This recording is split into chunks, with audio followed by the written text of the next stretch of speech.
Hello friends, welcome to my YouTube channel science classes. तो आज की इस क्लास में हम लोग बिहार बोर्ड के कक्षा 10वीं की बायोलॉजी सब्जेक्ट का चैप्टर 1 जैव प्रक्रम का 1 शॉट में अति लघु के सारे प्रश्न को सॉल्व करने वाले हैं। तो चलिए आज का जो क्लास है उसे हम स्टार्ट करते हैं। आइए अब हम लोग देखते हैं अति लघु उत्तरीय प्रश्न जैव प्रक्रम पोषण का। तो पहला नंबर क्वेश्चन बोल रहा है जैव प्रक्रम किसे कहते हैं। तो आइए इसका आंसर हम लोग देखते हैं। तो इसका आंसर है, एक नंबर का क्वेश्चन का आंसर है कि वे सारी क्रियाएं जिनके द्वारा जीव का अनुरक्षण होता है उसे हम जैव प्रक्रम कहते हैं। ठीक है, हो गया। अब ये सेकेंड नंबर क्वेश्चन है। तो सेकेंड नंबर क्वेश्चन बोल रहा है कि बहुकोशिकीय जीवों में ऑक्सीजन की आवश्यकता विसरण द्वारा क्यों नहीं पूरी हो पाती है। तो आइए 2 नंबर का आंसर हम लोग देखते हैं।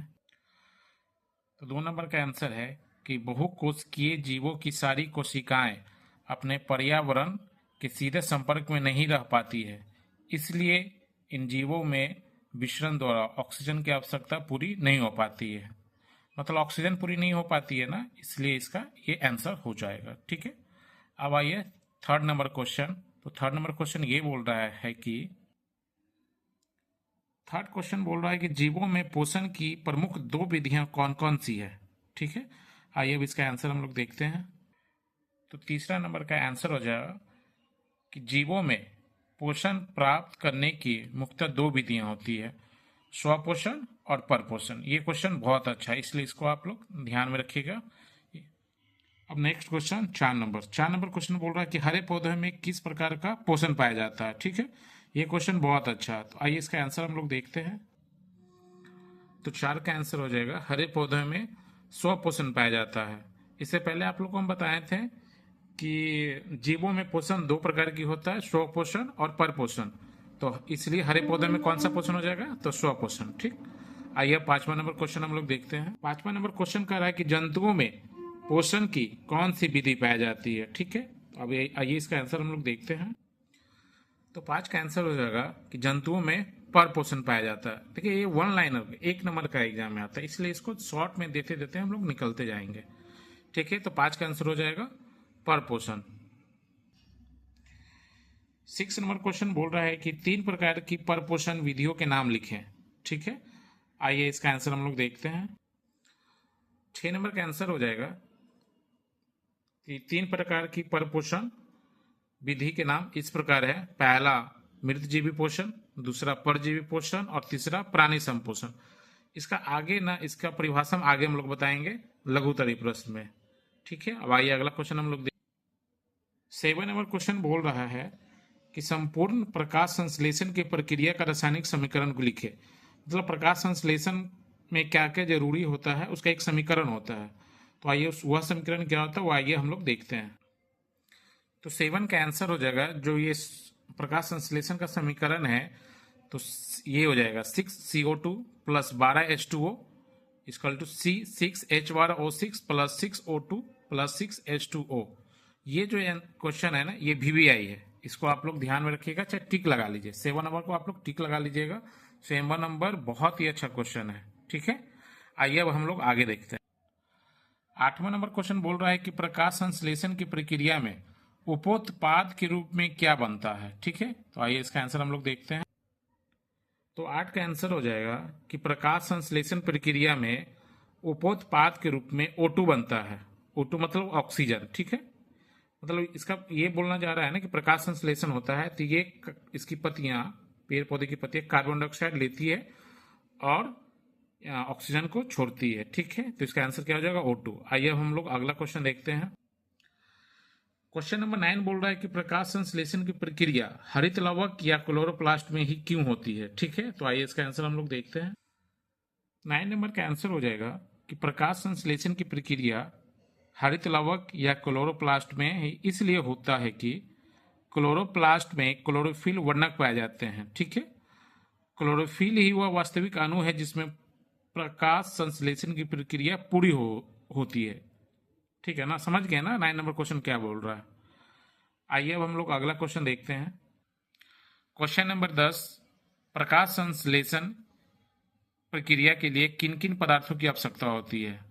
तो आइए इसका हम लोग आंसर देखते हैं। 10 नंबर का आंसर हो जाएगा कि प्रकाश संश्लेषण के लिए 4 पदार्थों की आवश्यकता होती है। ये हम लोग बता चुके हैं क्लास में। पहला हो जाएगा सूर्य की प्रकाश, दूसरा कार्बन डाइऑक्साइड जिसको CO2 भी बोलते हैं, तीसरा जल जिसको H2O भी बोलते हैं, और चौथा है पर्णहरित या क्लोरोफिल। ठीक है, समझ गए हम आप लोग। अब आइए अगला क्वेश्चन। 11 नंबर क्वेश्चन बोल रहा है कि प्रकाश संश्लेषण के लिए पौधे CO2 कहाँ से प्राप्त करते हैं? ठीक है, आइए इसका आंसर हम लोग देखते हैं। तो 11 नंबर का आंसर आ रहा है कि वायुमंडल से ही प्राप्त करते हैं। क्वेश्चन क्या बोल रहे थे? प्रकाश संश्लेषण प्रक्रिया के लिए पौधे CO2 कहाँ से लेते हैं? तो वायुमंडल से लेते हैं, और छोड़ते क्या है? तो ऑक्सीजन, जो हम लोग पिछले क्वेश्चन में कर चुके हैं। आइए अब अगला हम लोग देखते हैं। क्वेश्चन नंबर 12 बोल रहा है कि कवक एवं जीवाणुओं में प्रकाश संश्लेषण की प्रक्रिया क्यों नहीं हो पाती है? ठीक है, आइए इसका आंसर हम लोग देखते हैं। 12 नंबर का आंसर बोल रहा है कि क्योंकि इनमें क्लोरोफिल वर्णक नहीं पाए जाते हैं या उपस्थित नहीं होता है, और ये प्राणिसम पोषण के जीव हैं, इसलिए कवक एवं जीवाणुओं में प्रकाश संश्लेषण की प्रक्रिया नहीं हो पाती है। ठीक है, हो गया। अब आइए अब हम लोग अगला क्वेश्चन देखते हैं। 13 नंबर क्वेश्चन बोल रहा है कि पोषण के दृष्टिकोण से अमीबा तथा पैरामीशियम किस प्रकार के जंतु हैं? तो आइए हम लोग इसका आंसर देखते हैं।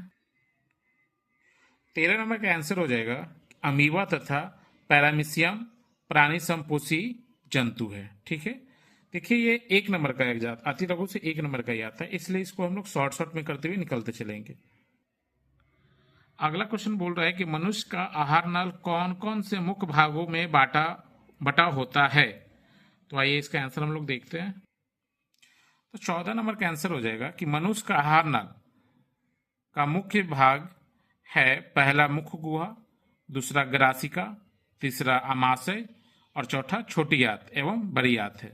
इसमें एक ग्रंथियां भी होती है जिसको कहते हैं पाचक ग्रंथियां। पाचक ग्रंथियां हो जाती है अग्नाशय, यकृत और पित्ताशय। ठीक है, समझ गए आप लोग। अब आइए अगला क्वेश्चन। क्वेश्चन नंबर 15 बोल रहा है कि ग्रसनी में स्थित 2 छिद्रों के नाम लिखे। 2 छिद्र होते हैं, तो आइए इसका आंसर हम लोग देखते हैं। ग्रसनी में स्थित 2 छिद्रों के नाम इस प्रकार है। पहला हो जाता है निगल द्वार और दूसरा कर्ण द्वार। इसको अच्छा से याद रखिएगा, ये एग्जाम में आते रहता है। आइए अब अगला क्वेश्चन देखते हैं। क्वेश्चन नंबर 16 बोल रहा है कि मनुष्य में पाचन आहार नल के किस भाग से शुरू होता है? ठीक है, आइए इसका आंसर हम लोग देखते हैं। तो 16 नंबर का आंसर हो जाएगा मुख्य गुहा। ठीक है, आइए अब अगला क्वेश्चन हम लोग देखते हैं। 17 नंबर क्वेश्चन बोल रहा है कि मनुष्य के आहार नाल के किस भाग में पचे हुए भोजन के अवशोषण होता है? मतलब खाना कहाँ अवशोषण होता है इसका। तो आइए इसका आंसर हम लोग देखते हैं। पचे हुए भोजन का अवशोषण इलियम के विलाई द्वारा होता है। ठीक है, मतलब इसका अवशोषण कहाँ होता है? तो इलियम के विलाई द्वारा होता है। ठीक है, हो गया। अब आइए अगला क्वेश्चन देखते हैं हम लोग। 18 नंबर क्वेश्चन बोल रहा है क्लोरोफिल वर्णक कहाँ पाया जाता है? ठीक है, आइए इसका आंसर देखते हैं। तो क्लोरोफिल वर्णक क्लोरोप्लास्ट में क्लोरोफिल वर्णक पाया जाता है। ये एग्जाम में आपका ऑब्जेक्टिव में भी आता है कि क्लोरोप्लास्ट में कौन सा वर्णक पाया जाता है? तो क्लोरोफिल। ठीक है, हो गया। अब आइए अगला क्वेश्चन। 19 नंबर क्वेश्चन बोल रहा है कि प्रकाश संश्लेषण प्रक्रम द्वारा पौधे क्या निर्माण करते हैं? ठीक है, तो आइए इसका आंसर हम लोग देखते हैं। तो इस 19 का आंसर हो जाएगा कि प्रकाश संश्लेषण प्रक्रम द्वारा पौधे ग्लूकोज का निर्माण करते हैं और उत्पाद के रूप में O2 मतलब ऑक्सीजन का निर्माण करते हैं। ठीक है, आइए अब अगला क्वेश्चन देखते हैं। क्वेश्चन नंबर 20 बोल रहा है कि मृत जीवी को क्या कहा जाता है? तो आइए इसका आंसर देखते हैं। तो मृत जीवी को कहा जाता है अपघटक। 20 का अपघटक हो जाएगा। 21 नंबर क्वेश्चन बोल रहा है कि जिस जीव के शरीर से परजीवी अपना भोजन प्राप्त करते हैं वो क्या कहलाते हैं? ये सब ना 1 लाइनर क्वेश्चन में पूछ रहा है, तो उसका आंसर भी हम लोग वैसे ही देंगे। तो 21 नंबर का आंसर हो जाएगा पोसी। ठीक है, आइए अब अगला क्वेश्चन देखते हैं। 22 नंबर क्वेश्चन कह रहा है कि गोबर छत्ता में किस प्रकार का पोषण होता है? ठीक है, आइए इसका आंसर देखते हैं। तो 22 का आंसर हो जाएगा, क्वेश्चन था कि गोबर छत्ता में किस प्रकार का पोषण होता है? तो इसका आंसर हो जाएगा मृत जीवी पोषण। ठीक है, आइए अगला देखते हैं। 23 नंबर क्वेश्चन बोल रहा है कि पत्तियों का कौन सा अंग CO2 यानी कार्बन डाइऑक्साइड युक्त वायु का प्रवेश द्वार होता है? ठीक है, आइए इसका आंसर हम लोग देखते हैं। तो 23 का आंसर हो जाएगा रंध्र, या इसको अस्टोमाटा भी बोलते हैं। ठीक है, ये क्वेश्चन बहुत अच्छा है। 23 नंबर क्वेश्चन को टिक लगा लीजिएगा। आइए अब अगला क्वेश्चन हम लोग देखते हैं। क्वेश्चन नंबर 24 बोल रहा है कि पोषण की दृष्टि से जंतुओं को क्या कहा जाता है। ये भी क्वेश्चन सही है, तो इसका आंसर हो जाएगा 24 का आंसर हो जाएगा परपोषी। ठीक है, सब वन लाइन है क्योंकि 1 नंबर का है। आइए अब अगला क्वेश्चन देखते हैं। क्वेश्चन नंबर 25 बोल रहा है कि अमीबा में भोजन का पाचन कहाँ होता है। तो इसका आंसर हो जाएगा कूटपाद, यानी भोजन रसधानी में। ये जो कूटपाद वाला आंसर है ना, ये क्वेश्चन, यानी जो अमीबा में भोजन का पाचन कहाँ होता है, ये बहुत बार पूछ चुका है, इसलिए इसको टिक लगा लीजिए। नेक्स्ट क्वेश्चन बोल रहा है कि मनुष्य में पाचन के लिए विशेष अंग को क्या कहते हैं। तो इसका आंसर हो जाएगा आहार नाल। ठीक है, आइए अगला क्वेश्चन देखते हैं। तो अगला क्वेश्चन है कि मनुष्य के जीव के ऊपरी सतह पर पाई जाने वाली संरचना को क्या कहते हैं। तो इसका आंसर हो जाएगा, तो 27 का आंसर हो जाएगा स्वाद कलियां। ठीक है, समझ रहे हैं आप लोग। आइए अब अगला क्वेश्चन देखते हैं। क्वेश्चन नंबर 28 बोल रहा है कि मुख्य गुहा से भोजन कहाँ पहुंचता है। ठीक है, तो आइए इसका आंसर देखते हैं। तो इसका आंसर हो जाएगा, क्वेश्चन था कि मुख्य गुहा से भोजन कहाँ पहुंचता है, तो आंसर हो जाएगा ग्रास नली में। ठीक है, आइए अगला क्वेश्चन देखते हैं। क्वेश्चन नंबर 29 बोल रहा है कि ग्रास नली की दीवार में तरंगों की तरह होने वाली सिकुड़न एवं फैलाव को क्या कहते हैं। क्वेश्चन समझ गए। आइए इसका आंसर हम लोग देखते हैं। तो इसका आंसर हो जाएगा क्रामाकुंचन। देखिए बायोलॉजी में ना एक एक शब्द ऐसा आएगा ना, लगेगा क्या नाम आया है, तो इसको आप लोग ध्यान से याद कर लीजिएगा। इसका आंसर है क्रामाकुंचन। ठीक है, आइए अगला क्वेश्चन देखते हैं। क्वेश्चन नंबर 30 बोल रहा है कि भोजन में मौजूद प्रोटोन को पेप्टोन में कौन सा एंजाइम परिवर्तित करता है। तो इसका आंसर हो जाएगा पेप्सिन। ठीक है, आइए इसका अगला क्वेश्चन देखते हैं। क्वेश्चन नंबर 31 बोल रहा है कि आहार नाल के सबसे लंबे भाग को क्या कहते हैं। तो आइए इसका आंसर देखते हैं। तो आहार नाल के सबसे लंबे भाग को छोटी आंत कहते हैं। छोटी आंत की लंबाई होती है 6 मीटर एवं चौड़ाई इसका होता है 2.5 सेंटीमीटर। ठीक, ये क्वेश्चन अच्छा है, ये पूछ सकता है कि क्या छोटी आंत की लंबाई कितनी है, 6 मीटर, तथा चौड़ाई इसका है 2.5 सेंटीमीटर। ठीक है, अब आइए अगला क्वेश्चन देखते हैं। क्वेश्चन नंबर 32 बोल रहा है कि शरीर की सबसे बड़ी ग्रंथि क्या है। ये भी क्वेश्चन अच्छा है कि शरीर की सबसे बड़ी ग्रंथि कौन है। तो इसका आंसर हो जाएगा यकृत। ठीक है, शरीर की सबसे बड़ी ग्रंथि क्या है, तो यकृत। आइए अब अगला क्वेश्चन देखते हैं। क्वेश्चन नंबर 33 बोल रहा है कि पाचन की क्रिया कहाँ पूर्ण होती है, मतलब पाचन की क्रिया कहाँ पूर्ण होती है। तो आइए इसका आंसर हम लोग देखते हैं। तो इसका आंसर हो जाएगा छोटी आंत। ठीक है, पाचन की क्रिया कहाँ पूर्ण होती है, तो छोटी आंत में। अब अगला क्वेश्चन है कि क्वेश्चन नंबर 34 की छोटी आंत एवं बड़ी आंत के जोड़ पर अवस्थित नली को क्या कहते हैं। तो इसका आंसर हो जाएगा, नली को क्या कहते हैं, तो नली को सीकम कहते हैं। ठीक है, आइए अब अगला क्वेश्चन देखते हैं। लास्ट क्वेश्चन है अति लघु का कि अपचा भोजन अस्थायी तौर पर कहाँ संचित रहता है। ठीक है, तो आइए इसका आंसर देखते हैं। तो कहाँ पर अवस्थित होता है, तो उसको रेक्टम कहते हैं।